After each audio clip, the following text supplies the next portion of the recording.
Hi mga Dars, magandang araw. Ito na naman po tayo. Magluluto na naman tayo ng tanghalihan natin mga Dars. Luto po ako ng ginisang pusit. Ayan, umpisa na naman natin ang buong araw natin sa pagliligpit, paglilinis. Yan ang buhay natin sa Qatar mga Dars. Ayan, ganyan lang tayo mga Dars araw-araw. Panibagong araw na naman. Yan, alam mo nyo ba mga Dars, sobrang init ngayon sa Qatar. Grabe. Hindi mo rin mahawakan yung tubig. Kainit.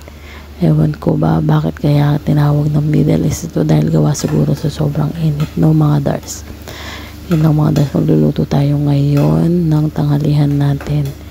Ganyan lang yun tayo mga Dars. Kanina mga Dars, nagluto din ako ng almusal. Kaso hindi ko na sinari sa video mga Dars. At maglalaba din pala ako mga Dars. Sobrang dami. Alam nyo naman mga Dars, 4 ang mga anak ko. Kaya madami tayong labahan.